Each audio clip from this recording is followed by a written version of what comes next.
dans cette période, Seigneur, et que ta parole continue à nous transformer, Seigneur. Au nom de Jésus, Amen.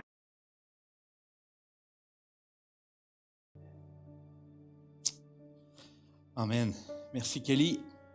Pour ceux, si vous entendez ce message, vous voyez ce message, désolé pour les problématiques que ça a encouru, mais heureux que vous puissiez le voir en ce moment. Je ne sais pas quelle heure il est rendu pour vous, mais on va être content de pouvoir être chez vous. C'est le fun d'avoir des gens aussi en présentiel à notre première réunion aujourd'hui. Aussi du monde en présentiel à 11h30, mais c'est seulement la réunion de 10h qui est diffusée. Peut-être cette semaine, ça va être celle de 11h30 finalement. Mais je veux juste, avant d'aller dans le message, je voulais juste prendre un instant de souligner aussi, offrir nos condoléances à toute la famille Charon, dont le papa de Daniel qui est ici dans l'Église depuis plusieurs années, la famille Olivier et Simon-Pierre, toute cette famille-là qui ont perdu le papa cette semaine. Alors, on voulait juste offrir toutes nos condoléances à la famille. Vous savez, on a plusieurs choses qui s'en viennent avec l'Internet. C'est génial, mais ça peut être pas drôle. Mais on a plusieurs choses qui s'en viennent en ligne dans les prochaines semaines. J'ai bien hâte la semaine prochaine de pouvoir vous annoncer ça. Fait que soyez là dimanche prochain. Si vous pouvez être là, ça va être le fun de vous annoncer ça là. Si vous êtes avec nous depuis le début de la série, on voit cette espèce de projet complètement fou de Néhémie que Dieu a placé dans son cœur. On voit ce que Dieu a mis en lui, puis cette passion-là qu'il a de vouloir l'accomplir. Il a prié, il a planifié, il a pris un pas de foi, il a demandé au roi la permission de pouvoir aller de l'avant, de faire quelque chose que le roi avait interdit de faire, puis qu'en plus, il lui demande de payer pour le faire. Et parce que dans le chapitre 2 de Néhémie va dire cette phrase-là qui revient, il va le dire sur quelques reprises. Il dit « Le roi me l'accorda car la bonne main de mon Dieu était sur moi. » En fait, je sais que Dieu a placé ça et qu'il ouvre les portes ou les opportunités pour moi. Puis ça, c'est toujours... Il y a une chose qui est super intéressante quand on lit dans l'histoire de Néhémie, puis il faut toujours comprendre ça, c'est que c'est toujours à propos de Dieu. Ce n'est pas à propos de Néhémie. Ce n'est pas à propos de la ville. C'est à propos de Dieu. C'est à propos du plan que Dieu a. Et Néhémie veut accomplir quelque chose, ou il a quelque chose dans son cœur à accomplir qui n'est pas pour lui, pour ses désirs ou ses besoins, mais parce que Dieu lui a placé dans le cœur de le faire. Fait que, tu sais, on lit cette histoire-là, on trouve super ça le fun. Il ne faut jamais perdre de vue cette situation-là, que quand on traverse des épreuves, ou on traverse la vallée, ou on traverse des temps difficiles, n'oubliez jamais que c'est à propos de Dieu, que c'est pour lui que nous le faisons, que c'est pour lui que nous avançons. Fait que, tu sais, peu importe ce qu'on traverse, peu importe ce qu'on est en train de vivre, il faut toujours se souvenir que c'est vers lui qu'on doit porter nos regards.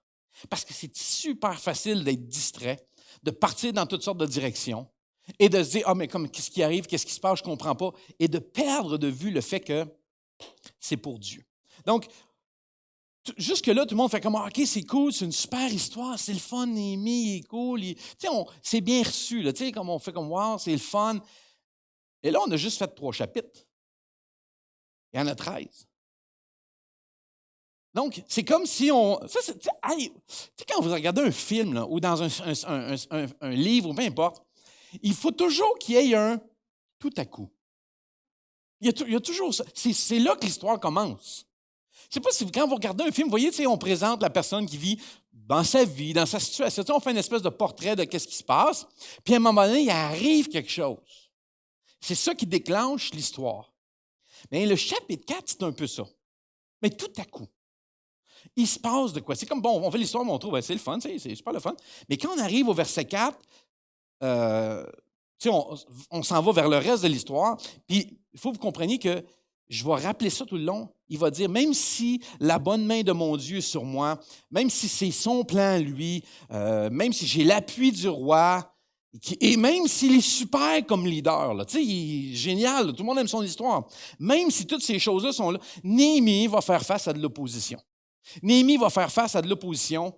Et comme j'ai mentionné précédemment, Néhémie va toujours être mis face à une critique. On le voit au début, il va se faire critiquer par tout ce qu'il fait.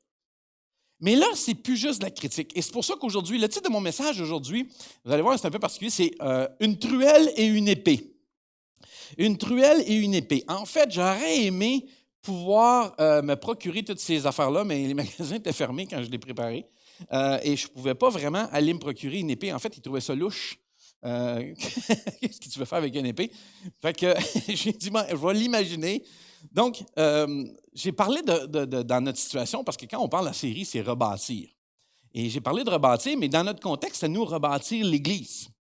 Rebâtir l'Église c'est cette place d'où vient la lumière du monde. C'est Jésus dit, vous êtes la lumière du monde. Comme on a fait ici, ou partout à peu près, là, où vous trouvez des disciples de Jésus, nous sommes à bâtir le royaume de Dieu. Les disciples de Jésus, c'est ce qu'ils font. Ils bâtissent le royaume de Dieu. Alors que Jésus nous a demandé d'apporter la lumière dans ce monde, c'est en quelque sorte ce que l'ennemi est en train de faire. C'est un petit peu ce que l'ennemi est en train de faire, de rebâtir une ville qui est dévastée. Je ne sais pas si vous vous souvenez au début, mais l'histoire de Néhémie, quand Néhémie fait « Oh my God! » Là, tu vis le contexte, qu'est-ce qui se passe? Ça fait déjà 140 ans que la ville, les murailles sont à terre. C'est pas une nouvelle, là. Tu sais, c'est pas comme « Ah, qu'est-ce qui vient d'arriver, là? » Non, ça fait 140 ans que c'est arrivé. Allume le néon, là. Je veux dire, tu viens juste de cliquer là-dessus, toi, là. C'est pas ça l'idée, là. Mais la réalité, c'est que Néhémie est dans cette situation-là. Puis comme j'ai mentionné, c'est que la ville de Jérusalem a été détruite. Et tous les gens ont été emmenés en captivité, sauf une catégorie de gens, les veuves et les orphelins. Ils ont été laissés dans la ville. Ils ont été abandonnés là. Donc, les gens qui sont dans la ville, c'est des orphelins, les veuves et les orphelins qui sont là, mais tous les autres, les hommes, les familles ont été emmenés en captivité. Donc, tout le monde qui est dans cette ville-là, c'est du monde qui ont des vies autant dévastées que la ville elle l'est. Je ne sais pas si vous me suivez. C'est des gens que leur situation ressemble à Jérusalem.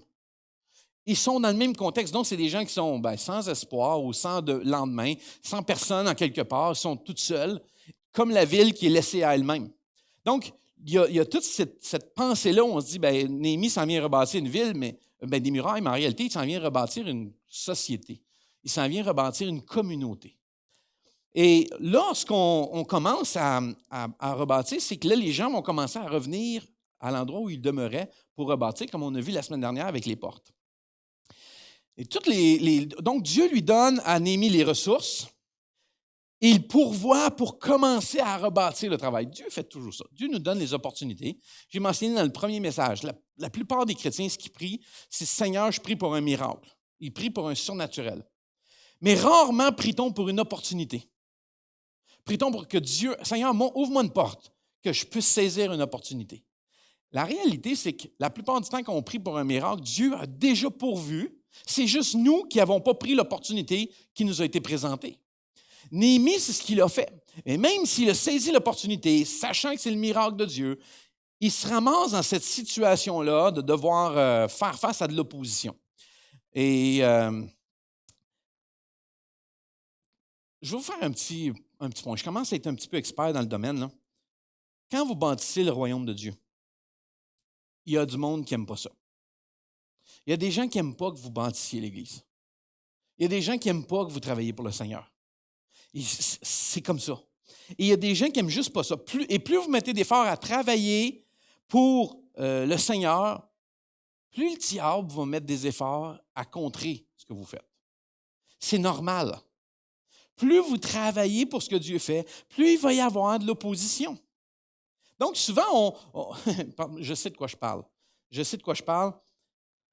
savez quoi? Le diable a commencé depuis le début à la création, de tenter de mettre des efforts à contrer le plan que Dieu a. Il l'a fait dans le jardin dans Genèse, dans le jardin d'Éden, en forme de serpent. C'est exactement ce qu'il a fait. Et ça m'a amené, j'ai trouvé quelque chose, parce que je me disais, par rapport au serpent, qu'est-ce qui s'est passé? Puis je cherchais une histoire, mais je suis tombé sur quelque chose qui m'a particulièrement intrigué. C'est la politique du gouvernement, ça c'est américain. Pour ceux qui travaillent dans la jungle, qui sont pour eux autres, qui s'en vont travailler dans la jungle, en Amazonie ou quelque chose comme ça, et si jamais vous vivez une attaque d'anaconda. Anaconda, c'est un serpent, OK? Puis, en fait, tu sais, l'anaconda, c'est un des plus gros serpents du monde. Il peut avoir jusqu'à 35 pieds de long. C'est longtemps, ça. Ça pèse entre 3 et 400 livres. Vous ne le tassez pas avec un bâton, un anaconda, là. Et dans le manuel de Peace Corps du gouvernement américain, pour les volontaires, les bénévoles qui vont travailler dans la jungle amazonienne, voici, il y a 8 points que je veux vous lire, 8 points qui leur disent, voici quoi faire si jamais vous êtes attaqué par un anaconda. Fait que vous allez pouvoir savoir quoi faire si jamais vous êtes attaqué par un anaconda. Vous me suivez? Premièrement, première chose, si vous êtes attaqué par un anaconda, ne courez pas. Le serpent est plus rapide que vous, ne paniquez pas. Le serpent, il va plus vite. Cours pas, ça ne donne rien, il va te rattraper. Deuxième chose, allongez-vous à plat ventre sur le sol. Mettez vos bras contre votre corps, vos jambes serrées l'une contre l'autre. Ne paniquez pas. C'est toujours écrit ça après. Là, ça dit, rentrez votre menton. Ne paniquez pas. Écoutez, non, vous allez voir, ça devient très intéressant. Le serpent viendra et commencera à vous pousser et à grimper sur votre corps. Ne paniquez pas. Non, c'est vrai, ça, là. Et après que le serpent vous ait examiné, il commencera à vous avaler par les pieds en premier. Il va toujours commencer par vos pieds. Permettez au serpent d'avaler vos pieds et vos chevilles. Ne paniquez pas. Le serpent va commencer à aspirer vos jambes dans son corps. Vous devez rester parfaitement immobile. Cela prendra beaucoup de temps. Ne paniquez pas. Lorsque la secousse a atteint vos genoux, lorsque vous allez chanter et que ça a atteint vos genoux, lentement et avec le moins de mouvement possible, prenez votre couteau et glissez-le très doucement dans la bouche, dans le côté du serpent, entre le bord de sa bouche et votre jambe. Puis déchirez soudainement vers le haut en sectionnant le côté du serpent. Ne paniquez pas. Voici la dernière. Ça dit, assurez-vous d'avoir votre couteau avec vous en tout temps. Très bon point. Et surtout, veillez à ce que votre couteau soit bien aiguisé. Ne paniquez pas. Quand j'ai lu ça, j'ai fait, non, mais ils sont malades. Non, mais sérieux, vous autres, vous avez lu, c'est une joke. Non. Mais quand vous y réfléchissez, vous dites, ah non, c'est intelligent. C'est très stratégique. En fait, vous ne mourrez pas. C'est lui qui va mourir. C'est juste que vous devez le laisser tomber dans le piège. Mais pour réussir ça, il y a 2 affaires super importantes. D'avoir un couteau et qu'il soit aiguisé. Et pas paniquer, mais ça, c'est en tout le temps. Mais moi, quand j'ai lu ça, je dis, OK, ce qui est à retenir, avoir un couteau et qu'il soit aiguisé. Ça, c'est hyper important. Et moi, quand j'ai lu ça, je me dis, mais c'est-tu pas pareil à la vie chrétienne, ça? C'est la même affaire. La vie chrétienne, c'est une jungle. L'ennemi va tout faire pour vous avaler. Il va tout faire pour vous détruire. L'ennemi va se mettre sur le cas, je vous le promets. Je vous fais la promesse. Fiez-vous sur cette promesse-là. Parce qu'après, quand je lisais ça, je réalisais que c'est exactement ce qu'il va tenter de faire. Mais si je n'ai pas les armes, si je ne suis pas équipé, si je ne me suis pas préparé à ce qui m'attaque, c'est moi qui va me faire surprendre. Là, ce que l'ennemi veut, c'est nous prendre. Et la Bible, Jésus dit, l'ennemi, il rôde. Il cherche à voir qui va attaquer. Il veut chercher à voir quelqu'un qui est vulnérable. En fait, ce qui est en train de faire là, les détails ou la liste que ça nous donne là, c'est, en fait, sois prête à ce qui t'attaque, parce que ça va arriver. Mais sois prête à te défendre.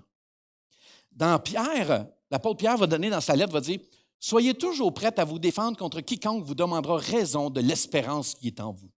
Ça veut dire que ton couteau soit là et qu'il soit toujours aiguisé. Sois prête. Lis ta parole.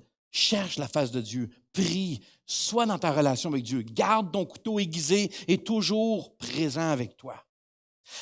Après les 4 messages qu'on a regardés, vous vous dites probablement qu'on devrait être arrivé à la fin. Hein? On devrait être. Comment ça se fait qu'on n'est pas rendu à la fin? Tout s'est mis en place, mais qu'est-ce qui arrive? En fait, ce que je suis en train de vous dire, c'est bienvenue dans la réalité. Même si le plan de Dieu dans votre vie est là, et vous dites, moi, mais je ne comprends pas que je vis ça, je suis le Seigneur. Justement, tu devrais le savoir. Si vous ne le savez pas, je veux que vous sachiez aujourd'hui. Là. Si c'est la première fois que tu entends ça, dire comment ça se fait, je pensais qu'en suivant Dieu, tout irait bien. Ça, c'est une pensée qu'on essaie de se rassurer avec en se disant, ah, mais si je suis Dieu, Dieu va tout éliminer devant moi les problèmes. Ça ne marche pas comme ça, la vie. Dieu, ce n'est pas une carte de crédit du ciel qu'on met tous nos problèmes dessus. Là. Et des fois, j'ai l'impression que les gens pensent comme ça, comme si Dieu devrait pouvoir gérer tous mes problèmes. Fait que je mets ça, tiens, mets ça sur la carte. Mets ça sur la carte, puis c'est Dieu qui paye. C'est Dieu qui s'en occupe. La réalité, c'est que la vie, les épreuves, les tempêtes frappent tout le monde, indépendamment du croyant ou pas. L'affaire qui change avec le croyant, c'est qu'il y a un ennemi supplémentaire. Il y a un ennemi qui, lui, veut empêcher que tu avances dans cette direction-là. Je fais une petite parenthèse. Vous savez, je l'ai déjà mentionné plusieurs années, mais j'aime le rappeler. Vous savez, en tant que croyant, vous êtes ce qu'il y a de plus précieux pour Dieu. Être son enfant, c'est ce qu'il y a de plus précieux pour lui. Et le diable, sachant qu'il ne peut s'attaquer à Dieu et gagner, il va s'attaquer à ce qu'il y a de plus précieux pour lui. Il va chercher à détruire ce qu'il y a de plus précieux aux yeux de Dieu. Ah ouais, je vais m'attaquer à tes enfants. C'est normal qu'il fasse ça. Parce quand on dit on est dans cette guerre-là, c'est cette réalité. En fait, c'est pour ça que Jésus a dit, l'ennemi ne vient que pour égorger, dérober et détruire. Pourquoi? Parce que lui, là, tout ce qu'il veut, c'est de faire du tort à Dieu. En tout respect, il se fout de nous autres. C'est pas nous le point. C'est à propos entre lui et Dieu. Il n'est pas content. Il veut détruire tout. Et vu qu'on est l'objet de l'amour de Dieu le plus important, en fait, Dieu a tout donné pour nous. Donc, c'est l'objet. Permettez-moi d'utiliser ce terme-là. Là. Nous sommes l'objet de l'amour de Dieu. On est le raison, c'est le centre. Alors, il va s'attaquer à ce qui semble ou ce qui pourrait faire le plus de mal à Dieu. C'est tout à fait normal. Et si on ne comprend pas ça, on a cette difficulté-là parce qu'on dit, mais comment ça se fait, je suis chrétien, il m'arrive ça? Oui, mais c'est sûr, tu te ramasses à être l'élément, le maillon faible de la chaîne que l'ennemi peut attaquer parce que tu es vulnérable. Et il sait ça, il le sait. Il a cette intelligence-là. Il est comme l'anaconda, il va attendre et il va vouloir vous attaquer. La question, c'est est-ce que tu as ton couteau et es-tu aiguisé? C'est ça qu'il faut savoir. Donc, comment ça se peut qu'on a de l'opposition dans la vie chrétienne? Si c'est le plan de Dieu, puis si c'est ce qu'il veut, puis si ça devrait bien aller. Et souvent, j'ai entendu, oh, mais c'est parce que c'est un manque de foi. Pourquoi c'est un manque de foi? Tu ne peux pas manquer de foi. Tu es l'objet de l'amour de Dieu. C'est sûr qu'il va s'attaquer. Oh, c'est parce que tu manques d'obéissance à Dieu. Hein? En quoi? Non, ça n'a pas rapport avec ça. Et ça, c'est souvent des phrases clichés pour essayer de... Savez-vous ce que ça fait tout le temps? Ça amène une culpabilité. Dans les deux cas, là, tu n'as pas assez de faute, tu dis tu manques d'obéissance. C'est ta faute. C'est toi qui es dans le tort. Je ne dis pas qu'on ne peut pas être dans le tort et qu'on ne peut pas être en train de se planter parce qu'on désobéit à Dieu. Ça, c'est une autre chose. Mais ce n'est pas parce que je vis de l'opposition, que je vis des tempêtes, que c'est parce que je manque de foi ou que je manque d'obéissance à Dieu. Ce n'est pas deux choses qui sont liées. Malheureusement, théologiquement, il y a des gens qui essaient de lier ça, mais c'est impossible.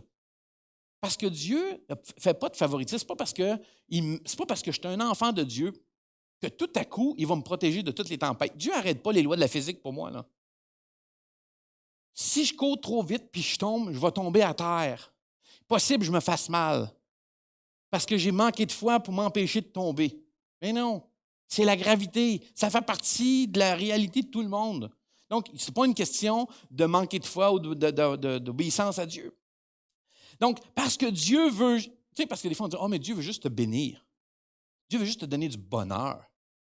Dieu veut juste que tu prospères. » C'est même pas vrai, c'est pas vrai. Ça, c'est des phrases mal tournées de la Bible. « Ah, mais ce que Dieu veut, c'est mon bonheur. » Oui, mais c'est quoi ta définition de bonheur? C'est quoi sa définition de bonheur? C'est quoi tu définis comme bonheur? Bonheur, c'est que j'ai jamais mal, j'ai jamais de problème, puis tout va bien dans ma vie? Ça, c'est le bonheur? Non, c'est pas le bonheur, ça. C'est comme si on se disait, tu sais, comme ceux qui ont des enfants. « Ah, mais c'est sûr que je veux le mieux pour mes enfants. » Mais il y a des fois, mes enfants, ils ont besoin d'apprendre. Puis peut-être la meilleure chose, c'est qu'ils apprennent. Si je les aime, je vais les aider à grandir. Je ne vais pas juste empêcher qu'ils se passent tout dans leur vie. J'aimerais ça, là. Ça, c'est mon côté humain. J'aimerais ça que mes enfants ne vivent jamais de problème. Oui, mais c'est pas ça la vraie vie. Dans la vie, il y a des problèmes. Parce que pourquoi la vie est imparfaite? Pourquoi la vie est imparfaite? Parce que le péché est entré dans le monde. Ça a défait le monde. Donc, on ne peut pas s'attendre à ce que la vie soit parfaite. C'est utopique. Des gens qui pensent « Oh, mais la vie devrait être parfaite. » Où t'as pris ça? Ça ne marche pas, ton affaire. Ça ne peut pas marcher, les morceaux ne fonctionnent pas ensemble. Donc, Dieu veut nous bénir. Je ne dis pas qu'il ne veut pas. Dieu veut nous apporter la joie, il veut nous voir prospérer, mais ça ne veut pas dire que notre vie va être un jeu d'enfant. Ce n'est pas ça que ça dit. Avez-vous déjà lu l'histoire de Jésus, vous? Le Fils de Dieu? Ce n'était pas un walk in the park, ce n'était pas une promenade facile. Là. Ça n'a pas été toujours le fun. Là. Sa vie n'a pas été facile. L'ennemi ne voulait pas voir Jésus accomplir le plan de Dieu. L'ennemi ne voulait pas que Néhémie rebâtisse la ville. Il ne veut pas non plus que vous rebâtissiez votre vie ou marchiez dans le plan de Dieu. C'est pas toi, c'est tout le monde qui est dans le royaume de Dieu qui va faire ça. Que ce soit le plan de Dieu pour votre vie, votre famille, vos finances, votre entreprise, votre couple, votre éducation, votre travail, société, église, ministère, appel. Il ne veut juste pas que ça arrive. Il ne veut pas que ça se passe. Donc, encore moins voir le plan de Dieu pour l'Église. Les ministères ou les départements, les services aux gens, les rencontres de petits groupes ou en personne ou en Zoom, peu importe, il va tout faire. S'il peut nous convaincre que ce n'est pas une bonne idée, que vous n'avez pas le temps, que vous n'êtes pas motivé, il va tout faire pour vous mettre des bâtons dans les roues. S'il peut réussir à le faire, il va le faire. Et souvent, il va pouvoir ralentir le plan de Dieu. Il ne peut pas arrêter le plan de Dieu. Quand Dieu décide de quelque chose, Dieu est souverain. Mais il va ralentir le plan de Dieu dans votre vie. Et peut-être que vous allez voir, tu sais, des fois, il y a des gens qui ça fait plus longtemps qu'ils sont chrétiens, puis ils font comme, non, ça fait longtemps que j'étais à la même place. J'ai l'impression que je tourne en rond. Des fois, ce n'est pas une impression. Il s'est passé ça avec le peuple d'Israël. On tourne en rond dans le désert pendant 40 ans. Ça arrive. Peut-être qu'on n'est pas encore au point où on peut sortir notre couteau quand à ce moment où on sent les gens engloutis. Le condom monte, là, on sent qu'il monte. Là. Puis on n'est pas encore à l'étape où on peut sortir le couteau. Là. On sent hey, citron, peux-tu le sortir? J'ai tellement hâte de pouvoir me débarrasser de lui. Mais on sent nos problèmes, ces épreuves-là, ces difficultés-là, on a l'impression qu'on va être engouffré, qu'on va être pris vivant là-dedans. Je comprends tellement, mais tellement ce que vous voulez dire. Merci de l'avoir dit ce matin. Mais peut-être qu'on n'est pas encore à ce point-là où on est en train de sortir notre couteau. Et tu sais, vous savez, c'est pas tout le monde qui était content de voir Jérusalem être rebâti. C'est pas tout le monde que ça faisait son affaire de voir Jérusalem se relever, que ce soit économiquement, politiquement, socialement ou même bibliquement, c'est-à-dire avec le temple d'Esdras qui va être remis en place. C'est pas tout le monde qui est content. Tu sais, tout le monde fait comme « All right, on bâtit la ville ». Non, il y a une raison pourquoi ça fait 140 ans que la ville n'est pas rebâtie. C'est qu'il y a du monde qui ne veut juste pas que ça soit rebâti. Ils veulent que ça reste comme ça. Sanballat, c'est un leader de ce groupe-là. On en a parlé un petit peu au début, Sanballat. Puis c'est un gars qui était influent, qui était puissant, qui avait beaucoup de contacts. Et lui, en fait, ce qui faisait pourquoi il avait de l'influence, c'est que ce gars-là, il avait un staff. Tu sais, il y avait un blog, il y avait un compte Instagram. Le gars, il avait de l'impact. Tu sais, il parlait à plein de monde, Twitter. Il y avait plusieurs followers. Il y avait une armée avec lui. Là, tu sais, il y avait plein de monde. Et là, lui, il réussit à avoir cet impact-là. Et vous comprenez, ce n'est pas un croyant en Dieu. Tu sais, ce n'est pas un gars qui suit le Seigneur. Ce n'est pas un disciple de Jésus. Là. Lui, il aime que la ville soit détruite et dans la honte. Lui, ça fait son affaire parce qu'il peut piller et faire ce qu'il veut avec la ville. Et regardez bien ce qui se passe quand on commence à Néhémie au 4e chapitre, le verset 1 et 2. Ça dit, lorsque Sanballat, on parle de lui, là, apprit que nous, les Juifs, nous mettions à rebâtir la muraille, regardez, il laissa éclater son irritation et sa colère. Là, c'est plus juste de la critique. Là. Par ailleurs, il se moquait de nous en déclarant devant ses compatriotes et les soldats de Samarie que ce que ces Juifs minables essaient de faire. Vont-ils arriver au bout de leur entreprise et offrir des sacrifices à leur Dieu? Vont-ils achever aujourd'hui même leurs travaux de construction en réutilisant des pierres arrachées au tas de décombres incendiés? Là, on a Sanballat qui décide, qui se choque. Il n'est pas content, puis lui, là, écoute, on est vraiment dans le... Tu sais, c'est pas de mon époque au primaire, là, l'intimidation. Là, ça date, là. Je veux dire, on n'a pas inventé rien, là. Verset 3, ça continue. Tobia, ça c'est l'autre, là. Ça c'est son comparse. L'Ammonite était à ses côtés, s'exclamant, quelle construction! Regardez ça, il suffirait un renard grimpe sur leur mur de pierre pour le démolir. Et ça, c'est comme n'importe quoi. C'est un château de cartes. Et on souffle dessus, ça va tomber à terre. Pouvez-vous imaginer la scène des deux gars qui rient puis qui se moquent puis qui intimident? C'est comme Sanbala, n'importe quoi. C'est n'importe. Puis l'autre, il dit hey, c'est des minants. Puis, vous avez sûrement vu ce genre de situation-là quelque part dans votre vie. Vous avez peut-être même déjà vécu ce genre de situation-là. Tu sais, genre, vous avez une promotion à job, puis là, tout à coup, tout le monde parle contre vous autres. Tout le monde, vous êtes devenu comme la cible. Comme, vous avez monté, tout à coup, c'est toi qui es rendu la personne à abattre. Tu sais, vous vous souvenez qu'à chaque fois, à chacune des fois que vous faites quelque chose pour Dieu, il va y avoir de l'opposition. Il va y avoir une certaine opposition. L'ennemi veut s'occuper. Et en fait, ce que l'ennemi cherche à faire, c'est de nous occuper à autre chose que le royaume de Dieu. C'est toujours ça qu'il va tenter de faire. De nous dériver, de nous occuper le plus possible. Il va chercher à nous rendre tellement occupés qu'on ne peut pas s'occuper du plan que Dieu a placé dans notre vie. Il va chercher à mettre ça de l'avant pour empêcher ou ralentir. Et plus vous avancez dans le plan de Dieu, dans l'appel que Dieu a pour vous, plus il va mettre des efforts contre vous. D'où pourquoi tout débute dans la prière, comme j'ai mentionné au début. Et à quel point on a besoin de prière. Regardez bien versets 6 à 8. Ça dit, « C'est ainsi que nous avons travaillé à la reconstruction de la muraille. Nous l'avons réparée jusqu'à la mi-hauteur de toute sa longueur. » OK, il était rendu à moitié. Car chacun s'y était mis de tout son cœur. Hey, les gars, le monde se sont mis dedans. Là.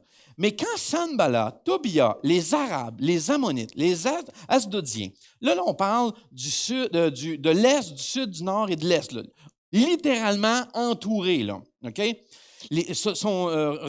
Apprirent que la reconstruction des murailles de Jérusalem progressait et que les brèches étaient en voie d'être refermées. Ils laissèrent éclater leur colère et s'entendirent pour venir tous ensemble attaquer Jérusalem et y semer le désordre.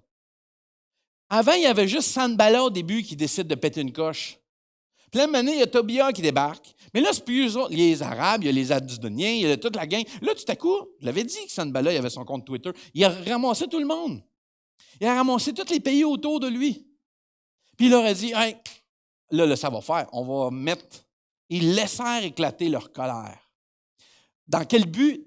Pour attaquer ensemble et y semer le désordre. C'est exactement toujours ce que le diable va tenter de faire. Il va tout faire pour s'attaquer et semer le désordre.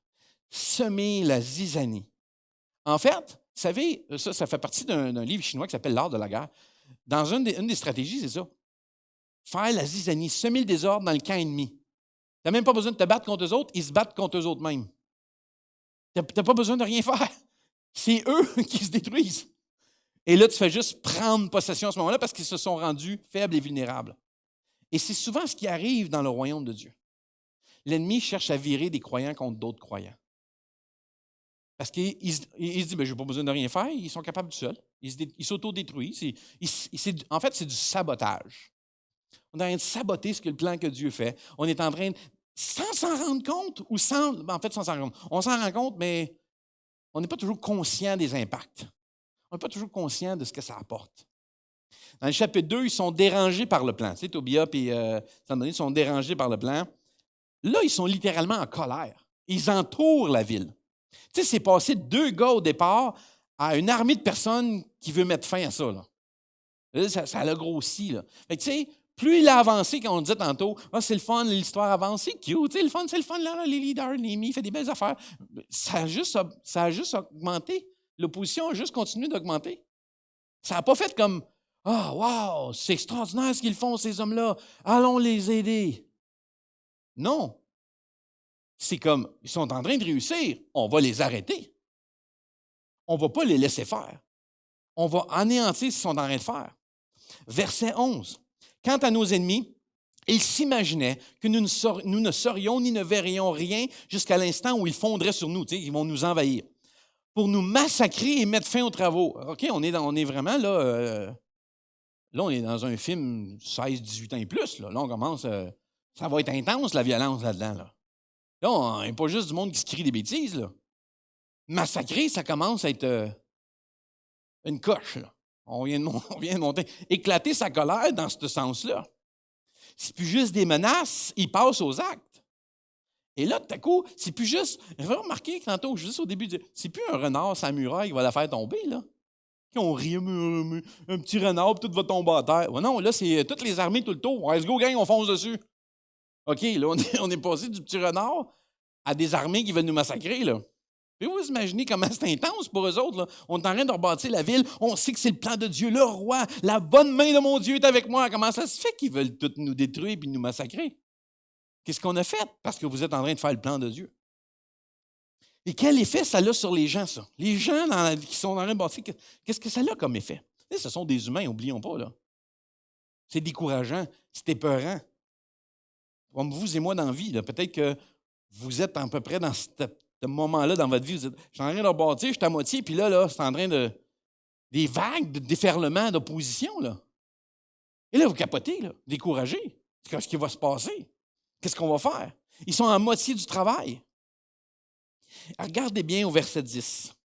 Ça dit, pourtant, les hommes de Juda disaient, les travailleurs sont à bout de force. Il y a trop de décombres. Jamais nous ne parviendrons à rebâtir ces murs. Ah, ils sont découragés, là. Ils sont découragés, là. Ils sont à moitié du travail. Vous savez, c'est la pire place à être, la moitié. Parce que tu as trop fait loin pour retourner, puis tu trouves ça trop loin de rendre. Ça, c'est comme Pat, hein, quand on est en bateau. Quand tu es rendu en plein milieu, là, c'est le pire bout, parce que comme, je ne peux pas retourner, puis je ne peux pas m'en aller. Je suis à la place la plus loin de toutes, là. Je suis en plein milieu, là. Donc, c'est souvent là qu'on se décourage. C'est souvent là qu'on trouve ça difficile. Parce que soit on ne voit plus le rivage, on ne voit plus l'objectif, on ne sait plus où est-ce qu'on s'en va, on est en plein milieu. Quand tu es en plein milieu de l'océan, écoute, j'ai fait trop loin pour retourner de bord, puis ça semble être trop loin de me rendre, là. C'est décourageant, ça. Et parfois, on est là dans notre vie. Néhémie est littéralement là. En fait, tu sais, dans notre vie, on trouve ça difficile de demeurer motivé quand on est en plein milieu. Tu sais, c'est comme le nombril de la semaine, mercredi, genre. Là, tu sais, quand on est le mercredi, on se fait comme ah, merde, on n'est pas rendu vendredi, bon, encore à moitié de la semaine. Quand on est dans cette situation-là dans notre vie, on trouve ça aussi difficile. Puis Néhémie est littéralement entouré par ses ennemis. Le peuple capote, ils sont découragés. C'était cool au départ, c'était super le fun ton idée, mais là, on n'y arrivera jamais. On n'y arrivera pas. Le monde ils veulent nous faire du mal, là. Tu sais, il y a peut-être quelqu'un qui a dit, moi, je ne pensais pas qu'ils voudraient me tuer, là. Là, ils veulent nous massacrer. Je trouvais ça cute au début, rebâtir les murs, puis on va travailler fort, on va mettre du jus de coude. Mais là, je trouve ça moins drôle, là, que de me faire menacer par tout le monde. Tout le monde autour. Tu sais, quand tu es entouré de tes ennemis. Comment répondre à la critique? Aujourd'hui, je veux voir rapidement avec vous comment répondre à la critique. Première chose à faire pour bien répondre à la critique, c'est de dépendre de Dieu. Ça, c'est la première chose à faire. J'invente pas ça, ou je ne vous donne pas une belle réponse d'église, de pasteur. Je ne suis pas en train de vous faire une belle affaire là, avec des bonbons, roses de Saint-Valentin. Là. C'est pas ça. Là. Je ne vous fais pas une réponse cute. En fait, c'est la première chose. Néhémie, au 2e chapitre, le verset 20, ça dit « Je leur fis donner cette réponse, c'est le Dieu du ciel lui-même qui nous accordera le succès. » Il dit ça au départ. Il dépend de Dieu dès le départ. Et voici sa prière dans cette situation-là. Regardez comment il va prier par rapport à la situation. Versets 4 et 5 de Néhémie 4. Ça dit « Seigneur notre Dieu, me suis-je alors écrié, entends comme nos ennemis se moquent de nous, fais retomber sur eux le mépris dont ils nous accablent, livre-les au pillage et à la déportation dans un pays étranger. Ne pardonne pas leurs péchés, n'efface pas leurs fautes. Ils nous ont insultés en face parce que nous rebâtissons la muraille. » En fait, je pense que c'est à cause de ce verset-là que Jésus nous a montré à prier. Hein? De dire, pardonne pas le péché, efface pas le faute. En fait, envoie-les en enfer tout de suite. Je veux plus les voir. Ah ouais, chasse-les. Néhémie, je l'ai déjà dit, hein, ce n'est pas le gars le plus patient de la gang. Je l'avais déjà mentionné, ça. En fait, ce qui est intéressant, c'est qu'il n'a pas ouvertement attaqué l'opposition. Qu'est-ce qu'il a fait? Il a remis ça à Dieu. En fait, c'est à Dieu qui dit ça.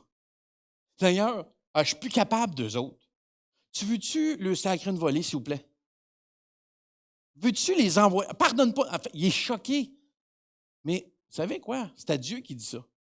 il ne s'est pas revengé à l'opposition, il ne s'en va pas faire face. Ce n'est pas une colère qui explose contre ses ennemis, c'est à Dieu qui dit, moi je t'ai écœuré, j'en ai mon troc. Je ne suis plus capable d'eux autres. Extermine-les. Veux-tu les enlever de la planète, s'il vous plaît? C'est à peu près le genre de phrase qu'il est en train de leur dire. En fait, je veux que vous compreniez une chose. Prier, c'est aller directement à Dieu, ça doit être notre première réponse et non pas notre dernier recours. La prière ne devrait pas être « Oh, il n'y a rien qui a marché, je m'en prié. » Non! C'est la première personne à qui voir, c'est Dieu. Prie pour ça. Prie pour la situation. Je ne sais pas quoi faire. Prie. Tu sais, moi, quand quelqu'un me dit « Je ne sais pas quoi faire », prie. En au moins, en attendant, tu ne fais pas de tort. Prie. Oui, mais je ne sais pas quoi dire à Dieu. Dis-y ce qui te passe par la tête. Oui, mais il va peut-être être choqué. Il le sait déjà. Avant que tu lui dises, il l'a lu dans le cœur. Il est déjà au courant. Il n'y a rien qui va le choquer. Il ne sera pas surpris. Il ne va pas faire « Mon Dieu, dis-moi pas ça. Mes oreilles, mes oreilles. » Non. Il connaît nos cœurs mieux que nous-mêmes. Il connaît ce qu'il y a au plus profond de nous-mêmes. Si nous, on ne se l'avoue pas, on n'ose pas l'extérioriser. Dieu le sait déjà que tu es en colère, puis que tu n'es plus capable, puis tu dirais à l'autre, si tu pouvais juste y enlever la vie, ça ferait mon enfer. Il sait. Mais si tu vas à Dieu en premier, c'est à la meilleure personne à qui tu peux aller. C'est à lui que tu peux aller porter ça. En fait, il est passé de la critique directement à la prière. Ça explique pourquoi la prière est si crue d'ailleurs quand on lit le texte. C'est brut et direct. C'est comment il sent. C'est comme ça qu'il sent. En fait, Dieu veut qu'on aille à lui directement puis qu'on y rouvre notre cœur. Seigneur, t'es écœuré de ces personnes-là. Je suis juste plus capable. Mon boss, je ne sais pas qui, telle personne, telle affaire, telle situation, je ne sais pas, qu'obsie la langue, je ne suis plus capable de l'entendre. Dieu, il filtre. En fait, vous-en pas. Il ne se dit pas. En fait, avez-vous remarqué que Dieu ne répondra probablement pas directement à votre prière. Seigneur, enlève-y la vie. Dieu merci qu'il ne vous écoute pas. Non, mais c'est vrai. En fait, Dieu est pas mal plus intelligent et smart que nous autres. Il est comme, non, attends une minute, je comprends tes émotions, mais pas ça mon affaire. Et c'est brut. Dieu ne va pas obéir à Néhémie, puis de faire, OK, c'est vrai, Néhémie, je ne les pardonnerai pas. Il ne va pas faire ça. Si Dieu veut les pardonner puis qu'il se tourne vers lui, Dieu va le faire. Il ne va pas écouter Néhémie parce que Néhémie est choqué. Hey, s'il fallait qu'on prenne tout ce qu'on dit quand on est choqué puis qu'on l'applique, on aurait plus de troubles qu'on en a capable d'en gérer. On en aurait des problèmes. S'il fallait que Dieu écoute tout ce qu'on prie puis qu'il le fasse, la planète irait encore plus mal. Parce que tout le monde ferait, oh, moi, lui, là, ça finit. Ça, là, mets-le en banqueroute, eux autres. Ça s'attaque à coups de prière. Vous comprenez? Mais non, mais on va à Dieu. En fait, ce que j'essaie de dire, c'est qu'il n'est pas allé vers eux pour critiquer, chialer puis dire tout ce qu'il pensait. Il est allé vers Dieu. Il n'a pas simplement posté un commentaire en réponse sur Facebook parce qu'il n'était pas de bonne humeur. Il est allé à Dieu. Il est allé dire, Seigneur, je ne suis plus capable. OK, là? Et il va le dire littéralement. Il dit littéralement, je les haïs, envoyez-les en enfer. Littéralement, c'est ce qu'il dit. Ensuite, regardez ce qui se passe, il retourne au travail. Verset 6, OK, là, ça c'est 5. Verset 6. C'est ainsi que nous avons travaillé à la reconstruction de la muraille. Oh, wow. Nous l'avons réparée jusqu'à la mi-hauteur sur toute sa longueur, car chacun y mettait de tout son cœur. OK, il a prié, puis après ça, il dit, on est retourné au travail. J'ai un travail à faire. Dieu m'a appelé. J'ai dit à Dieu que je n'étais pas content puis qu'il règle les problèmes. Je dépends de Dieu et je continue le travail qu'il m'a demandé de faire. Je vous donne un petit cours de médias sociaux 101, OK? On perd tellement de temps, mais tellement de temps et d'énergie à essayer de répondre à des questions pour des gens qui n'ont pas vraiment intéressé d'avoir les réponses. Ouais, réponds-moi donc à l'affaire. Tu veux pas la réponse. Tu veux juste te choquer puis argumenter. Ça ne me donne rien. C'est inutile. En fait, sans s'en rendre compte, on devient centré sur la critique plutôt que centré sur Jésus-Christ. Regardez ce que Proverbe 26, 4, dans la version second 21, nous dit. Ne réponds pas à un homme stupide suivant sa folie, si tu ne veux pas lui ressembler toi-même. Réponds. C'est des niaiseries. Hey, Seigneur, règle son problème. Moi, je suis plus capable. Retourne au travail. Je retourne faire ce que Dieu me demande de faire. Vous savez, souvent quand on répond à quelqu'un, là, tu sais, les histoires de ah, ben, tu sais, toi, mon père est plus fort, non, c'est le mien. Hey, ça ne fonctionnait pas à 5 ans, ça ne fonctionne pas plus à 45. Là. C'est comme utopique, cette histoire-là. C'est comme on essaye, mais oh, mais là, c'est toi d'abord, c'est toi qui le dis. Arrête. Néhémie n'a pas pu demeurer sur l'appel de Dieu, sur la vision de Dieu, s'il n'avait pas premièrement dépendu de Dieu. En fait, c'est celui, tu sais, ce plan-là, ce n'est pas le plan de Néhémie, là. C'est le plan de Dieu. C'est le plan pour sa ville, pour les murailles. C'est le plan pour Dieu, pas de Néhémie. En fait, ce qui est intéressant, ce qu'on réalise quand on lit l'histoire, c'est que Néhémie ne parle jamais de son mur. Il ne dit pas, c'est mon projet, c'est mon mur, c'est mes affaires, mêle-toi de tes affaires. Non, ce n'est pas à moi, c'est à Dieu. C'est son plan, c'est sa ville, c'est ses murailles. Je suis à son service. Quand il arrive des histoires, là, on oublie que ce n'est pas Dieu qui est à notre service. C'est nous qui sommes au service de Dieu. C'est nous qui sommes là pour lui. Pas lui, pour nous, malgré qu'il le fait, mais ça, c'est sa grâce. Donc, vous savez, diriger une église, c'est... J'ai écrit parfois, c'est effrayant, mais très souvent, c'est effrayant. Parce qu'il y a tellement de choses en jeu et je dois toujours me rappeler une chose, c'est que ce n'est pas mon église. Ce n'est pas à moi. Je ne suis pas mort pour l'Église, moi. Je n'ai pas donné ma vie pour l'Église. Une partie, là, mais c'est pas la même chose. Mais je ne suis pas mort. C'est Jésus qui a donné sa vie pour l'Église, pas moi. Moi, je fais partie de cette Église. Il m'a simplement donné une mission, un appel.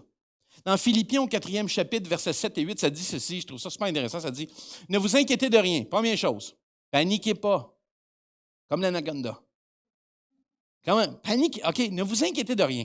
Mais en toutes circonstances, demandez à Dieu dans la prière ce dont vous avez besoin. Et faites-le avec un cœur reconnaissant. OK, il y a deux affaires là-dedans qu'on trouve difficiles. Premièrement, c'est-à-dire d'aller en prière, la première chose. Puis la deuxième chose, d'avoir un cœur reconnaissant à travers tout ça.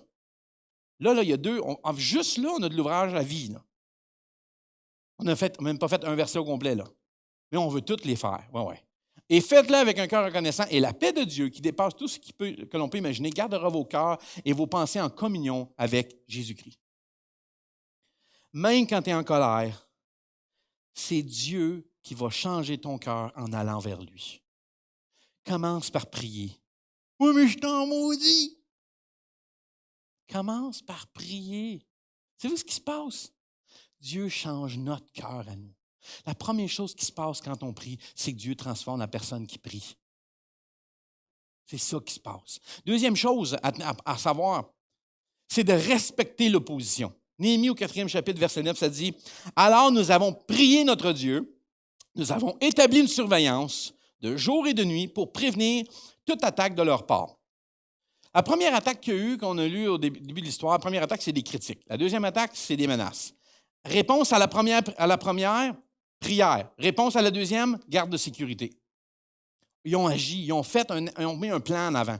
Ce n'est pas contradictoire de prier, de faire confiance à Dieu, mais de poser des gestes qui vont dans le même sens. Dans ce cas-là, mettre des gardes. Parce qu'on dit, oh, mais c'est un manque de foi en Dieu. Dieu va vous protéger. Non! Tu as une intelligence, serre-toi-en. Ils vont attaquer. OK, bon, on va se protéger, là. On fait ce qu'il faut. Ce n'est pas un manque de confiance en Dieu ou de foi. Il prie, il débute avec ça. Il y a un plan, puis ensuite, il met ça en action. On ne peut pas juste envoyer ça à Dieu dans les airs et dire « Oh Seigneur, occupe-toi de ça. » Lui, de dire « Serre-toi de ton cerveau. » Il nous a donné une intelligence aussi.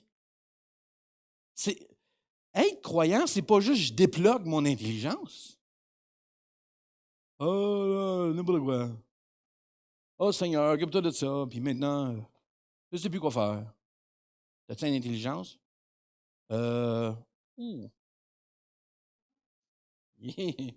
Il prie, il met des gardes, ce n'est pas un manque de foi ou de confiance en Dieu. Il fait ce qu'il savait, connaissance. qu'il connaissait, ce qu'il avait utilisé son cerveau. Il sait que je fais confiance à Dieu pour le reste. Mais voici ce que je sais qu'il faut qu'on fasse. Il faut qu'on mette des gardes de sécurité. Il faut qu'on se protège.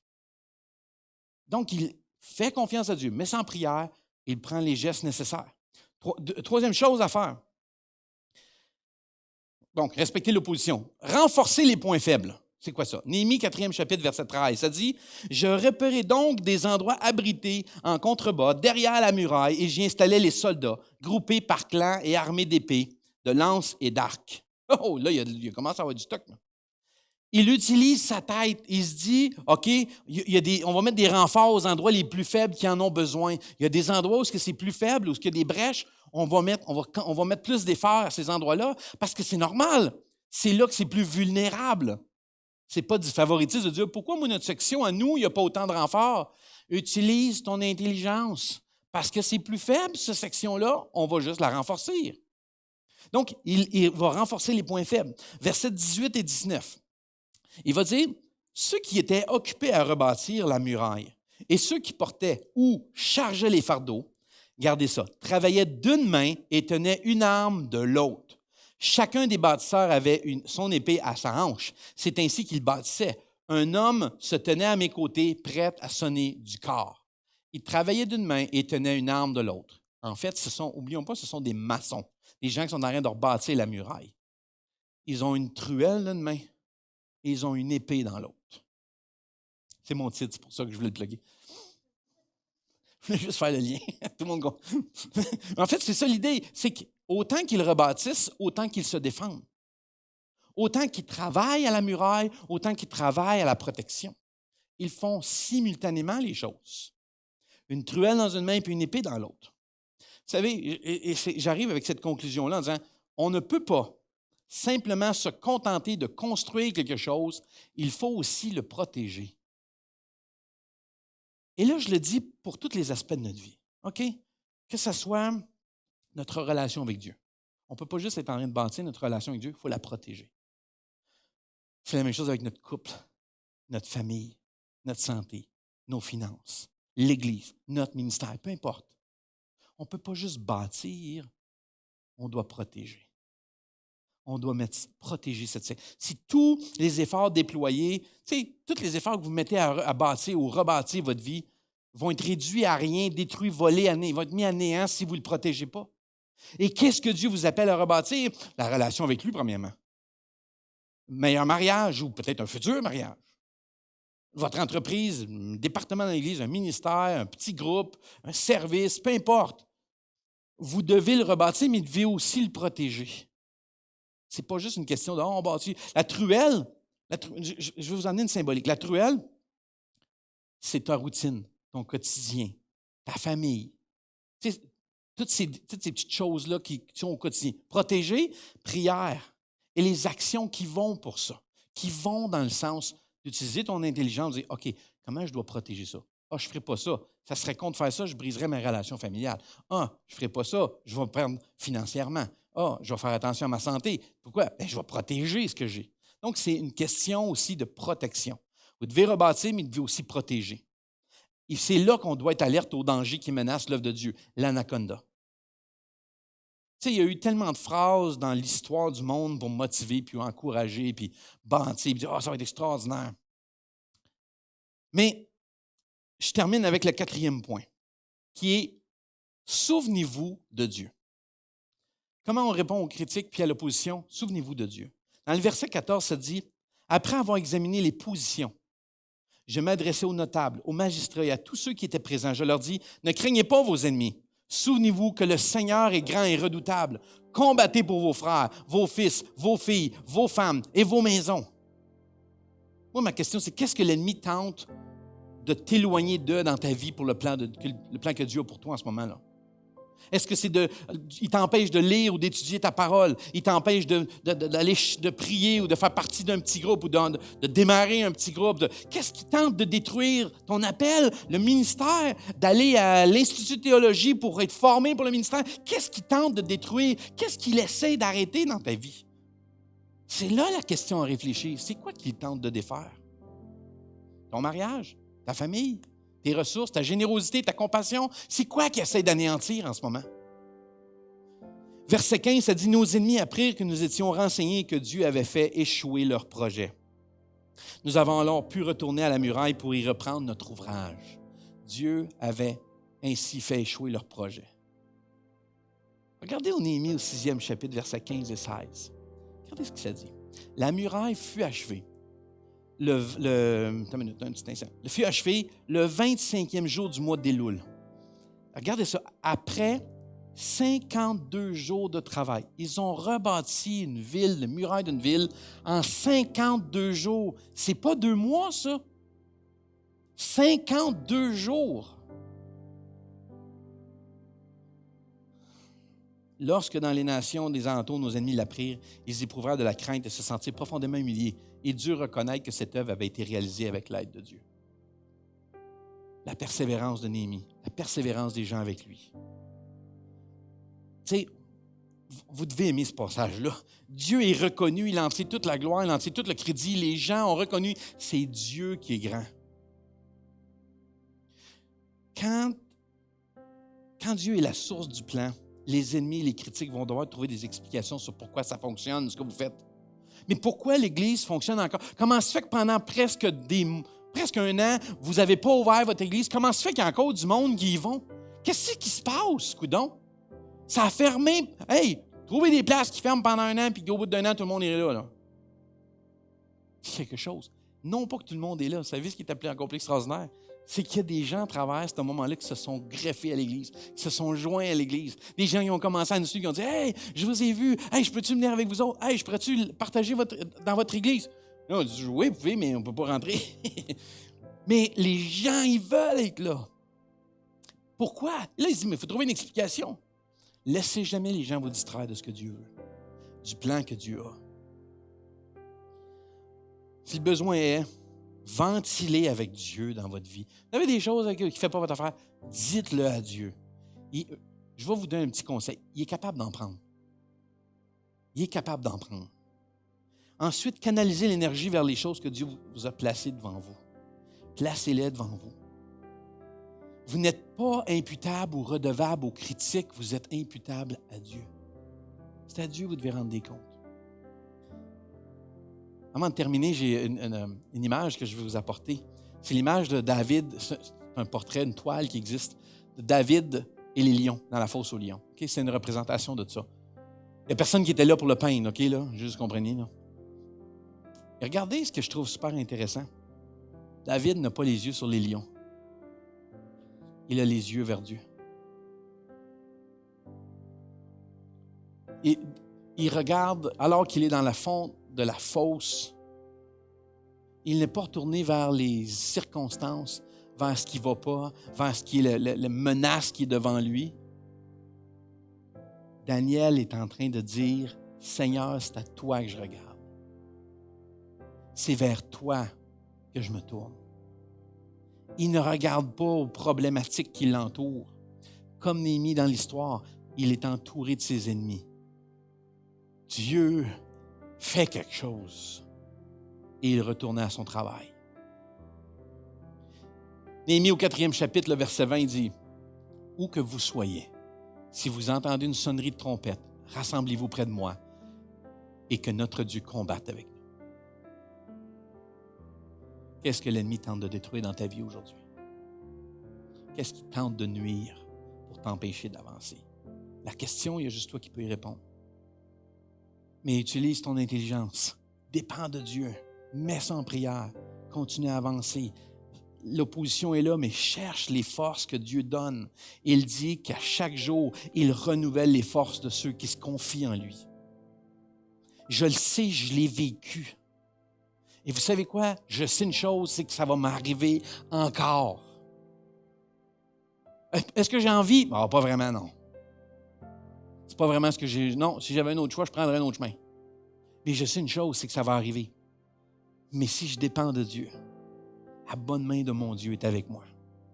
Est-ce que ça va être facile? Il n'y a aucune promesse dans la Bible que ça pourrait être facile. Il n'y en a aucune.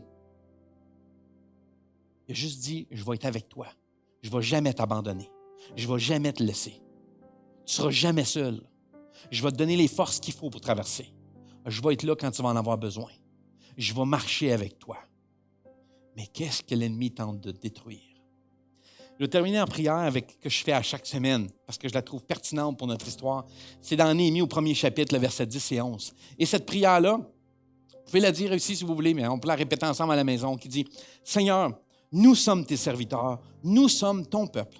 C'est nous que tu as délivrés grâce à ta force et à ta puissance irrésistible. Je t'en supplie, Seigneur, sois attentif à la prière que je t'adresse et que t'adresses aussi les autres fidèles qui trouvent leur joie à t'honorer.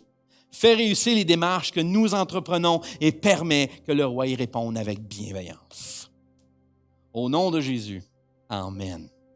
Je vous souhaite une excellente semaine, que Dieu vous garde et au plaisir de pouvoir se voir encore dimanche prochain. Que Dieu vous garde. Bye bye.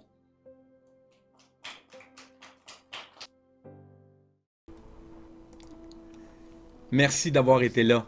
C'était super que vous ayez pris le temps d'écouter ce message. Si c'était une première pour vous, peut-être que vous avez choisi de donner votre vie à Jésus, de choisir de prendre cette décision-là, de le suivre. Si vous avez fait cette décision-là aujourd'hui pour la première fois, premièrement, bienvenue dans la famille de Dieu. On est content et que tu puisses simplement en faire partie, d'avoir pris cette décision-là. Mais ce qu'on veut surtout faire, c'est vous aider à rester connecté à Dieu, de grandir dans votre foi avec lui, et tout cela en restant connecté avec d'autres croyants. Et ça, c'est super important. C'est quelque chose sur lequel on veut mettre un emphase parce que c'est important que vous puissiez continuer à grandir, à apprendre à connaître Dieu et à développer votre foi. Alors, si c'est le cas aujourd'hui, laisse-nous un message. Il va y avoir les adresses courriels qui vont apparaître dans quelques instants. Si aujourd'hui, vous aviez peut-être besoin de prière, j'aimerais qu'on prie pour moi aussi. Juste envoyer votre requête à l'adresse aussi qui va apparaître dans quelques instants. Toutes les adresses courriels vont être là. C'est vraiment un privilège de pouvoir prier pour vous, pour vos besoins. Si vous avez besoin d'une rencontre, discussion avec un membre de l'équipe pastorale, les adresses sont là aussi. Juste à nous laisser un courriel, soit à l'adresse info@commercialeglisiam.com, il va y avoir prière à commercialeglisiam.com ou groupe à commercialeglisiam.com. Vous pouvez nous écrire dépendamment le besoin que vous avez. Mais aujourd'hui, je veux simplement prendre le temps de vous remercier. Comme pasteur principal, ça me fait toujours plaisir de pouvoir m'adresser à vous, de pouvoir vous aider à cheminer dans votre cheminement, dans votre processus, dans votre aventure de la foi avec le Seigneur. Que vous soyez un nouveau croyant ou quelqu'un qui est croyant depuis longtemps, que vous cherchiez une église ou vous en faites partie depuis longtemps. C'est toujours notre objectif de vous garder connectés avec Dieu et qu'on puisse être connectés les uns avec les autres. Sur cela, en dernier, s'il vous plaît, si vous voulez chercher comment je vais rester à l'affût, soit vous juste aimez notre page Facebook, Instagram, Twitter, vous allez pouvoir voir nos dernières communications ou abonnez-vous à notre chaîne YouTube. Chaîne YouTube qui va vous permettre aussi de garder à tous les dimanches, à toutes les fois que les diffusions sont projetées, vous allez recevoir une notification. Donc, ça va nous faire plaisir de pouvoir simplement vous garder connecté avec nous autres, de savoir que vous êtes là et que vous participez, peut-être même à distance, mais que vous êtes là. Sur ça, je vous souhaite une excellente fin de journée. Que Dieu vous garde. Au revoir.